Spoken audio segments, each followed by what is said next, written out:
बोले वृंदावन बिहारी लाल की जय। इस समय किसी व्यक्ति से पूछो, किसी कथावाचक के विषय में कह दो, किसी ब्राह्मण के विषय में, पंडित पुजारी के विषय में कह दो, या किसी साधु के विषय में कह दो, तो उनके मुंह से एक ही शब्द निकलता है कि सब पाखंडी हैं। ये जो सब शब्द है ये अच्छा नहीं है। आप सब नहीं कह सकते। आपको एक गांव में दो चार शराबी मिल जाएं तो क्या पूरे गांव को कहा जा सकता है कि ये गांव पूरा शराबी है? यदि कोई किसी गांव में एक झगड़ालू स्त्री मिल जाए, दुष्चरित्रा मिल जाए, तो क्या कह दिया जाए पूरा गांव शराबी और दुष्चरित्र स्त्रियों से भरा हुआ है? नहीं, ये गलत है। आप जब दुकान जाते हैं तो आप सब नकली बेचते हैं क्या? एक आध बार अगर एक दुकान से नकली आपको सामान मिल गया तो आप फिर क्यों खरीदने जा रहे हैं? इसलिए आपकी अध्यात्म के विषय में ये दृष्टि अच्छी नहीं है कि सब पाखंडी हैं। यदि ये दृष्टि हो ही गई है तो फिर आपको कभी अच्छा मिलेगा ही क्यों?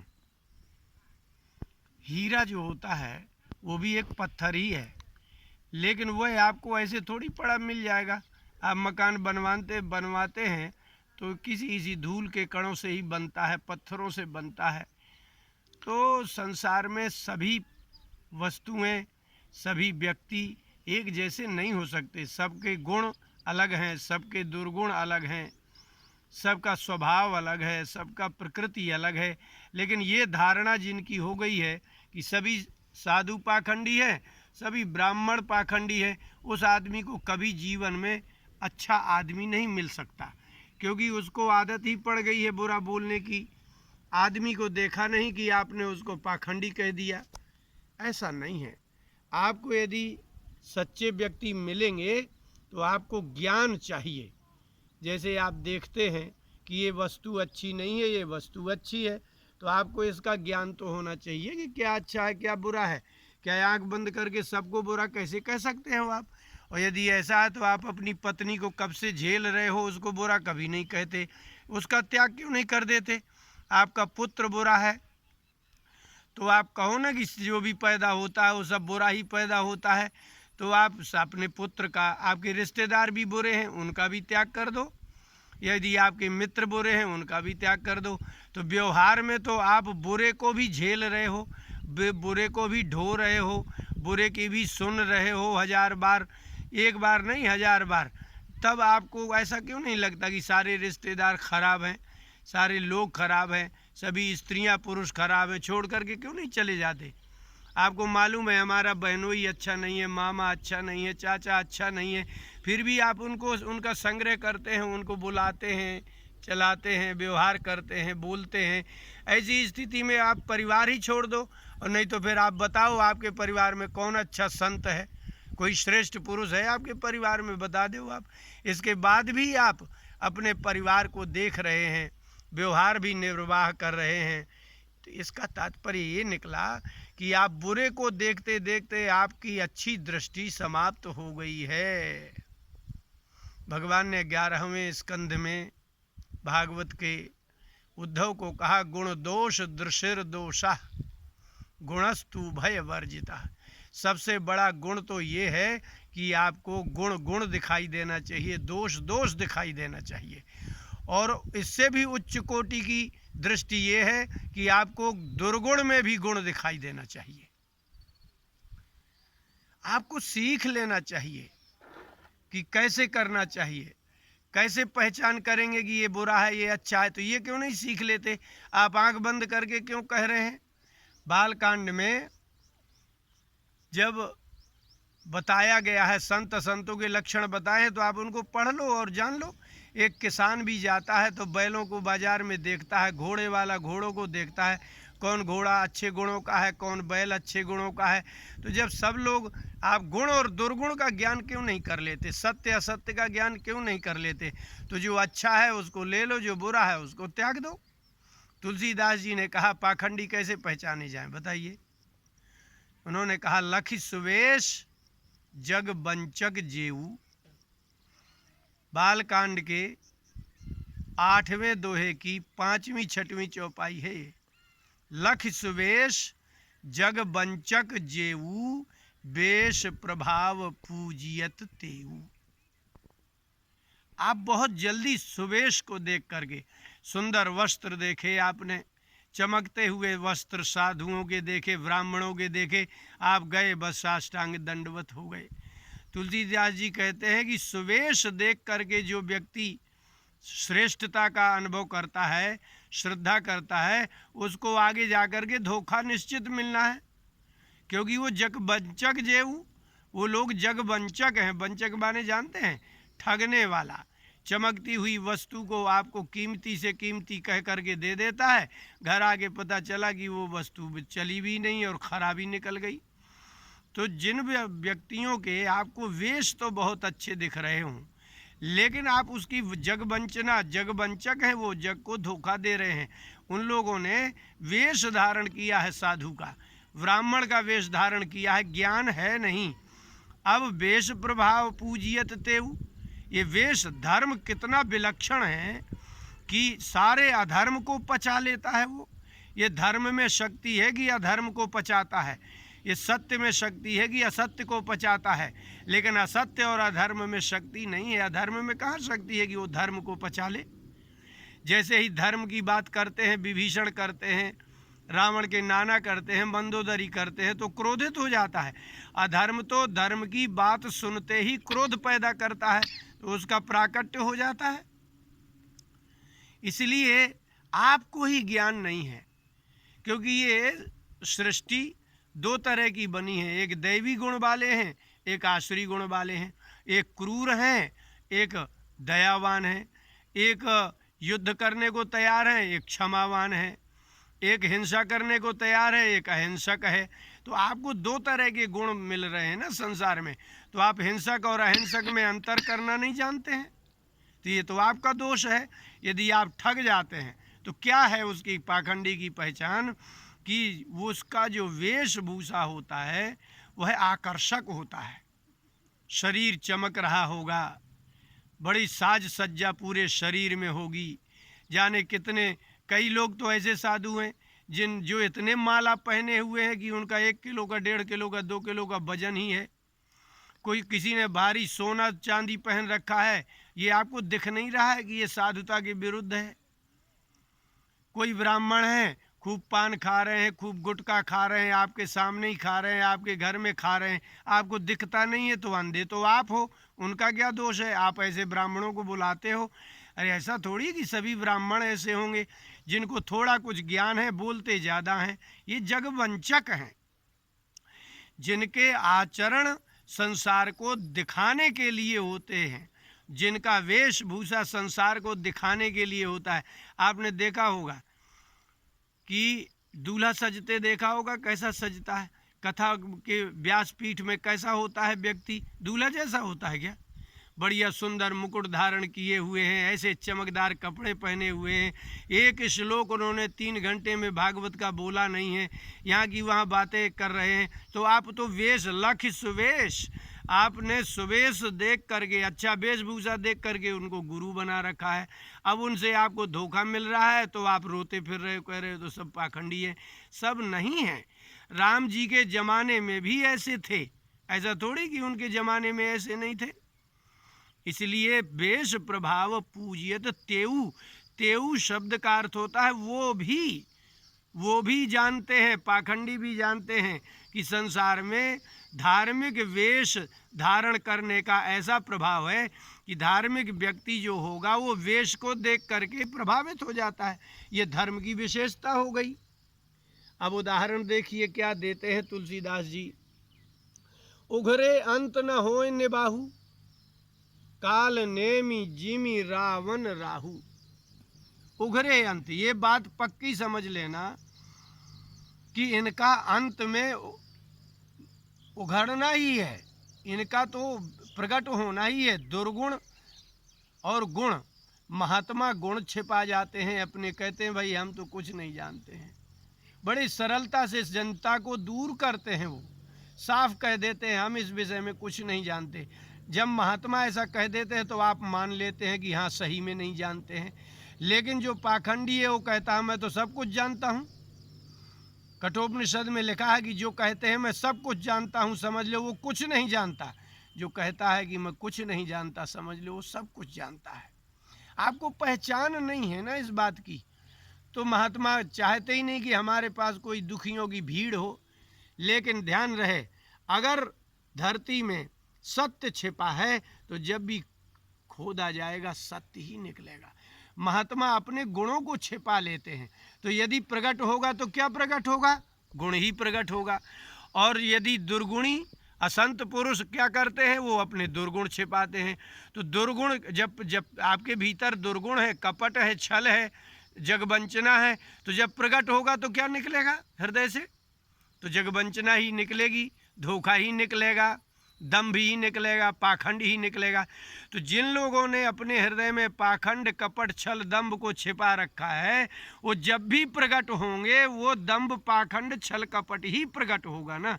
महात्मा सत्य को छिपाते हैं। जैसे भगवान माया जवन का अच्छन्न मज्ञा धोक्षजम अव्ययम। कुंती ने भगवान से प्रथम स्कंद के भागवत में कहा कि हे भगवान, आपको तो माया की जवनिका में अपने को ढक रखा, माया का पर्दा लगा रखा है।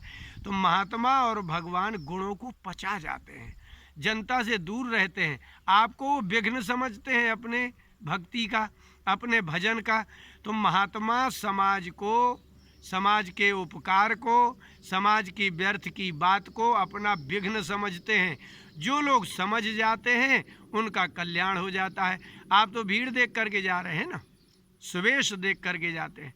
तुलसीदास जी ने आगे सोरठा भी लिखा, तुलसी देख सुवेश मोहि मूढ़ न चतुर नर। जो मूढ़, धार्मिक मूढ़ है, जिन्होंने धार्मिक मूढ़ता आ गई है जिनमें, जिनको बस वेश ही देखना है, उनको शोभा ही देखना है, बस उसी का नाम मूढ़ता है। इस मूढ़ता के कारण ही तो आप उन पाखंडियों के द्वारा ठगे जा रहे हैं। अच्छा बताओ, आज तक आपने किसी अच्छे संत का कभी देखा है? नहीं देखा ना, क्योंकि आप इनसे छुट्टी पाओ तब तो। आपकी बुद्धि में धार्मिक वेशभूषा को ही प्रधानता आपने दे रखी है। अरे धार्मिक आचरण को प्रधानता देना चाहिए, गुण को।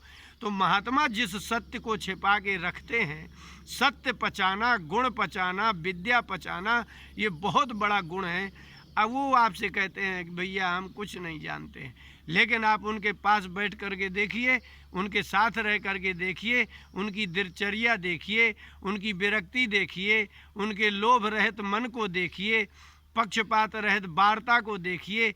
जो लोग संसार की ही चर्चा करते रहते हैं, भगवान की वार्ता ही नहीं करते। आप दर्शन करने गए, उनने राजनीति की चर्चा शुरू कर दी, आप उसको संत मान रहे हैं। अरे कभी तो कम से कम कल्याण की और ज्ञान की वार्ता करें। तो आप ना तो उनकी वाणी से समझ पाते हैं, ना उनकी वेशभूषा से समझ पाते हैं, और घोषणा कर देते हैं कि सब पाखंडी हैं।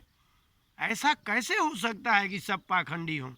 संसार में ऐसा 100% संसार में ना बुरा होता है और ना भला होता है। तो उघरे अंत ना होए निबाहु।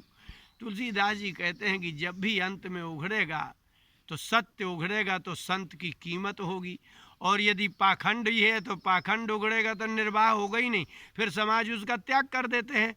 उदाहरण काल, नेमी, जिमी, रावण, राहु, इन तीनों का उदाहरण समझ लेने लायक है। देवताओं की जब और देवता और दैत्यों ने मिलकर के समुद्र मंथन किया, अमृत निकला, तो राहु जाकर के देवताओं की लाइन में बैठ गया। क्यों बैठ गया? क्योंकि वहाँ से ही मोहिनी रूप धारक भगवान अमृत बांट रहे थे। और लेकिन जैसे ही चंद्रमा और सूर्य ने देखा कि ये तो अपने पक्ष का देवता नहीं है, देवता और राक्षस क्या समझ में नहीं आ जाता है? जैसे ही वो समझ में आया, भगवान को संकेत किया, भगवान ने उसका गला काट दिया। अंत में उघड़ गया कि नहीं उघड़ गया? दैत्यपना, राक्षसपना दिखाई दे गया कि नहीं? कालनेमी को रावण ने भेजा कि लक्ष्मण की संजीवनी बूटी ले जाने वाले हनुमान को बीच में रोकना है। अब हनुमान जी उसके राम राम शब्द के श्रवण कर गए और लोभी हो गए। वो तो राम के लोभी हैं, वो आकर के बैठ गए, उनको बात बताने लगा वो। और उसका रात्रि का समय व्यतीत करना था उसको, बोले स्नान करो और दीक्षा ले लो। यही है पाखंड। जैसे ही आपको कोई कहे कि दीक्षा ले लो, समझ लेना बस इसका यही पाखंड है। सुखदेव जी ने क्या राजा परीक्षित को दीक्षा दी है क्या? कोई ऋषि सत्संग करते हैं सनकादिक इत्यादि, तो क्या महाराज निमि के यहाँ गए तो नवयोगेश्वरों ने दीक्षा दी है क्या? ज्ञानवान और ज्ञानी व्यक्ति दीक्षा देकर के ज्ञान नहीं देते, वो ज्ञान देखते हैं, यही सबसे बड़ी उनकी दीक्षा है। बस हनुमान जी चले गए स्नान करने, इसलिए धार्मिक व्यक्ति बड़े भावुक होते हैं। अब वो स्नान करने गए तो मकरी ने बता दिया कि आप जिसको गुरु बनाने जा रहे हैं वो कालनेमी रावण ने भेजा है। बस फिर क्या है, जब उसका अंत उघड़ गया तो मारा गया कि नहीं मारा गया? अब रावण, कालनेमी जी में रावण राहु। अब रावण का देख लीजिए, रावण जो है सीता जी के यहाँ साधु का वेश धारण करके जाते हैं, इनकी शकल बता देती है, इनकी वाणी बता देती है। वाल्मीकि रामायण में पढ़िए, आप शास्त्रों का स्वाध्याय तो करिए। सीता जी ने रावण को देखते ही कहा कि आप साधु जैसे तो नहीं लग रहे हैं। इतने में रावण ने पूछा कि आपकी आयु कितनी है और आप कौन हो? लेकिन उसकी जो दृष्टि थी वो सीता के मुखार बिंद में सीधी टकरा रही थी और बिल्कुल पलक गिराए बिना ही रावण उनकी नेत्रों में देख रहा है। सीता जी का पढ़िए, उन्होंने कहा कि आप तो बिल्कुल शुद्ध पाखंडी लगते हैं, आप जो बात बोल रहे हैं ये साधुता नहीं है। साधु व्यक्ति किसी गृहस्थ के यहाँ भोजन करने जाएंगे, भिक्षाटन करने, भिक्षा मांगने जाएंगे तो क्या स्त्री को उसकी आयु पूछेंगे कि आप कैसी हो, आपके पति कैसे हैं, आपके देवर कैसे हैं, ये सब पूछेगा साधु? तो आपको तो खुद ज्ञान नहीं है कि जो बात हमसे कह रहे हैं वो सुंदर वेशधारी है, लेकिन इनकी बात, इनकी वाणी साधुता से पृथक है, ब्राह्मणत्व से पृथक है। इनकी आप दृष्टि नहीं देख पाते हैं कि ये हमको किस दृष्टि से देख रहे हैं। तो उनकी दृष्टि, उनकी वाणी, लेकिन इनके पाखंड अंत में जाकर के निश्चित ही निर्वाह हो ही नहीं सकता। तो जिसके हृदय में पाखंड रहता है, दंभ रहता है, छल रहता है, वह व्यक्ति कालनेमी, राहु और रावण जैसी भाषा का होता है। उसमें कहीं सत्संग भी कराएंगे तो सत्संग में भी उनका आपको वाणी में स्वार्थ झलकेगा। मतलब हम ये नहीं कह रहे, अच्छी बात है, सार्वजनिक समाज में होना ही चाहिए। सभी लोग गौशाला के लिए दीजिए, सभी औषधालय के लिए दीजिए, अस्पतालों के लिए धन दीजिए, लेकिन कभी ये भी तो देखिए कि ये व्यक्ति कैसे निवास कर रहे हैं, इनमें कहीं कहीं विरक्ति और वैराग्य दिख रहा है क्या? अच्छा, जब वो बोलते हैं तो आपको पता नहीं है, आप अज्ञानी और अनपढ़ हैं, उस शास्त्र के विरुद्ध भी बोल जाते हैं तो आपको पता ही नहीं, आप उसको ही स्वीकार कर लेते हैं। तो यहाँ व्यक्ति प्रमाण नहीं है, शास्त्र प्रमाण है।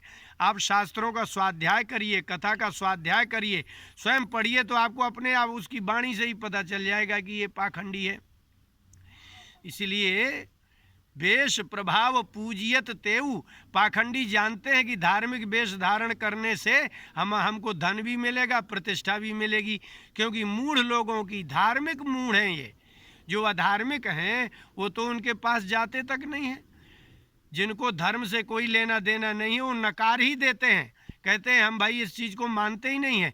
लेकिन जो लोग धर्म को मानते हैं, भगवान को मानते हैं, वो ही ज़्यादा ठगे जा रहे हैं, और कलयुग में तो इससे और ज़्यादा। तो संत और असंत के लक्षण आपको 3 बार बताए हैं। एक बार कागभूषुंड और गरुड़ जी का संवाद है उत्तरकांड में ही, और एक बार श्री राम जी से भरत जी और हनुमान जी का प्रसंग है। राम जी ने संत असंत के लक्षण बताए, बालकांड में सबसे पहले संत असंत के लक्षण पढ़ाए। तो आप रोग और रोग का निदान तब जानेंगे, रोग समझ में आए तो संत और असंत के आचरण को आप देखिए और उनकी वाणी को समझिए। और ये समझने के लिए आपको स्वयं स्वाध्याय करना होगा, स्वयं साधना करनी होगी। लेकिन एक साथ अगर आप नकार देते हैं कि सब साधु पाखंडी हैं, तो आपको कभी किसी श्रेष्ठ साधु के प्रति भी आपको आस्था नहीं होगी, श्रद्धा नहीं होगी। तो इस चक्कर में आपको श्रेष्ठता भी चली जाएगी, कल्याण भी चला जाएगा। इसलिए तुलसीदास जी ने कहा कि लख सुबेश जग बंचक जेऊ, जो जग बंचक होते हैं, जग को ठगते हैं, उनके वेशभूषा ही अलग होते हैं, और जो कल्याण करने वाले महात्मा हैं, संत हैं, उनके वेशभूषा अलग होते हैं। वो वैराग्य संपन्न उनका वेशभूषा होता है, उनकी वाणी में कुछ और ही होता है। इसलिए जो आपके कल्याण के लिए शास्त्रीय मार्ग के अनुसार जो आपके कल्याण का मार्ग बताते हों वही सच्चे हैं। उनके आचरण देखिए, गुण देखिए और अपने स्वयं अध्ययन करिए। बोले वृंदावन बिहारी लाल की जय।